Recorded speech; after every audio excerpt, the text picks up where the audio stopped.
నిజాంపేట మండల పరిధిలోని నందిగామ గ్రామంతో పాటు మండల కేంద్రంలోని శ్రీ రేణుక ఎల్లమ్మ తల్లి ఆలయం ఆవరణలో తెలంగాణ జాతిపిత మాజీ ముఖ్యమంత్రి వర్యులు కల్వకుంట్ల చంద్రశేఖరరావు 72వ జన్మదినం సందర్భంగా నిజాంపేట నందిగామ గ్రామ బీఆర్ఎస్ కమిటీ సభ్యుల ఆధ్వర్యంలో ఆలయంలో ప్రత్యేక పూజలు నిర్వహించారు. టపాకాయలు పేర్చి కేక్ కట్ చేసి సంబరాలు జరుపుకున్నారు. ఈ సందర్భంగా వారు మాట్లాడుతూ తెలంగాణలో కేసీఆర్ ప్రభుత్వం మళ్లీ రావాలని యావత్ తెలంగాణ ప్రజలు కోరుకుంటున్నారన్నారు. కాంగ్రెస్ ప్రభుత్వం మోసపూరిత హామీలతో గద్దెనెక్కిందని, కాంగ్రెస్ ను తెలంగాణ ప్రజలు నమ్మే పరిస్థితుల్లో లేదన్నారు. కేసీఆర్ తెలంగాణ జాతిపిత అని ఎవరిని విమర్శించినా కాంగ్రెస్ నాయకులారా కేసీఆర్ చరిత్ర తెలుసుకుని మాట్లాడాలన్నారు. రానున్నది మళ్లీ బీఆర్ఎస్ ప్రభుత్వమే అని, కేసీఆర్ చేసినటువంటి సంక్షేమ పథకాలను ప్రజలు మర్చిపోలేరన్నారు. రానున్న జెడ్పీటీసీ, ఎంపీటీసీ ఎన్నికల్లో బీఆర్ఎస్ పార్టీ ప్రభంజనం సృష్టిస్తామని ధీమా వ్యక్తం చేశారు. ఈ కార్యక్రమంలో గ్రామ అధ్యక్షుడు శ్రీనివాస్ గౌడ్, చల్మేటి నాగరాజు, మాజీ ఎంపీపీ బిజ్జా సంపత్, మాజీ సర్పంచ్ సంగుస్వామి, రెడ్డిశెట్టి రవీందర్, మాజీ ఎంపీటీసీ బాలరెడ్డి, మాజీ కోఆప్షన్ సభ్యులు అబ్దుల్ అజీజ్, బీఆర్ఎస్ అధ్యక్షులు బజార్ రంజిత్ గౌడ్, రాములు గౌడ్, నాయని లక్ష్మణ్, శ్రీకాంత్ గౌడ్, మాజీ ఉప సర్పంచులు గెల్లు రాజ్యం, బాజా తిరుమల్, గుర్రం కృష్ణ గౌడ్, ఆకుల రాములు, స్వామి, నరేందర్, శివ, తిరుమల్ గౌడ్, మల్లేశం, రాగుల బాబు, రాజు గౌడ్, ప్రణయ్ గౌడ్ తదితరులు పాల్గొన్నారు.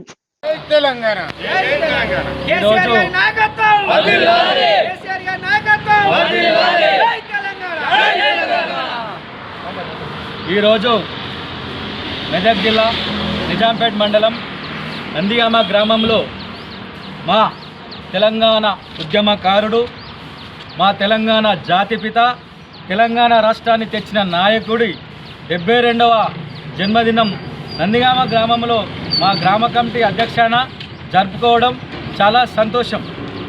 ఎందుకంటే మా జాతిపితను ఈ రోజులలో కొందరు జాతిపిత ఎవరికి జాతిపిత అన్నారు, అని తెలియదు కదా ఉద్యమంలో ఏడున్నాడు ఏం కథ అనేది. ఉద్యమ నాయకులకు తెలుస్తుంది, ఉద్యమ పటిష్ట. ఈ జెండా కప్పుకోగానే నరాలు ఇట్లా లేస్తాయి. ఎందుకంటే ఉద్యమ కిరీటం నుంచి వచ్చిన ఉద్యమ పార్టీ నుంచి తెలంగాణ రాష్ట్ర నాయకుడు కల్వకుంట్ల చంద్రశేఖరరావు. ఎవరో చిన్న చిన్న మాటలకు ఎప్పుడు కూడా మా నాయకుడు స్పందించడు. టైం వచ్చినప్పుడే వస్తాడు. సరే 10 ఏళ్ళు మంచి పరిపాలన ఇచ్చినాడు, ప్రజలకు అనేక రకాలుగా సంక్షేమ పథకాలు తెచ్చిండు. ఆ సంక్షేమ పథకాలతోటి అలా తెలంగాణ ప్రజలు ఎంత సంతోషంగా ఉన్నారంటే, ఉదాహరణ మిషన్ కాకతీయనే కానీ గతంలో నీళ్లు తేవాలంటే 1 కిలోమీటర్ పోదామండి మేము సైకిల్లో కట్టుకొని. అట్లాంటిది ఇంటింటికి నెల, ఏ మహిళ కూడా నీళ్ళకు కష్టపడద్దనే కాన్సెప్ట్ తోటి ఇంటింటికి నెల తెచ్చి తెలంగాణ రాష్ట్రాన్ని మిషన్ భగీరథను భారతదేశానికి ఆదర్శంగా నిలిచిండు.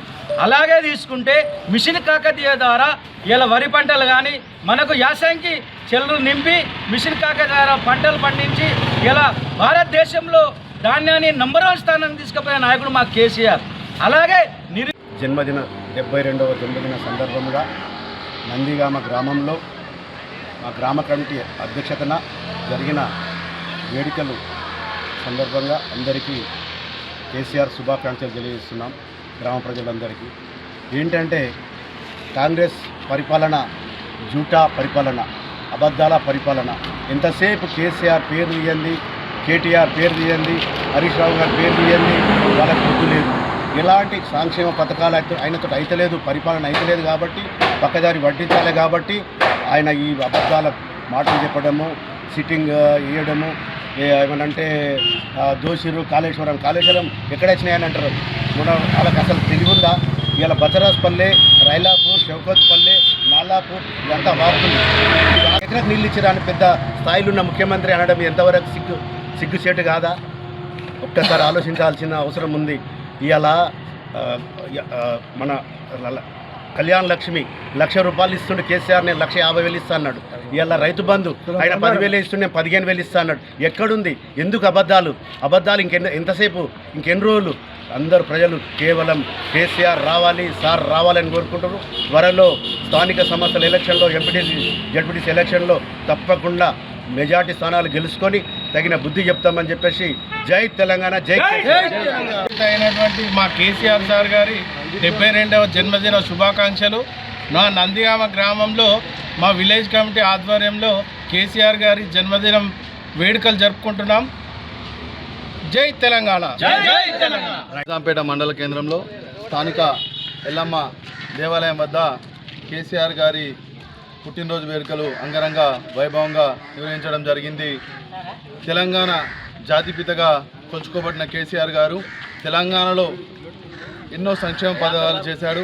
రాదనుకున్న తెలంగాణను రప్పించి చూపించిన ఒక గొప్ప యోధుడు తెలంగాణ జాతిపిత ఒక గొప్ప పోరాట యోధుడు కేసీఆర్గా తెలంగాణ ప్రజలలో మదిలలో ఎప్పుడూ స్థిరస్థానీయంగా కేసీఆర్ గారు కొలువుంటారు. రాబోయే రోజులలో కూడా మళ్ళీ కేసీఆర్ గారు తన పునర్వైభవాన్ని సంతరించుకొని మళ్ళీ తెలంగాణ రాష్ట్రాన్ని పరిపాలించాలని, తన ద్వారానే స్టార్ట్ అయిన 2000 పింఛన్ మళ్ళీ తానే వచ్చి 5000 వృద్ధులకు చేయాలని ఆ ఎల్లమ్మ తల్లిని మనస్ఫూర్తిగా కోరుకుంటూ, ఆయన ఎక్కడైతే సంక్షేమ పథకాలు ఆపాడో మళ్ళీ తానే ముఖ్యమంత్రిగా వచ్చి ఆ సంక్షేమ పథకాలన్నీ ముందుకు తీసుకువెళ్లే విధంగా ఆయనకు శక్తి ఇచ్చి ఆయన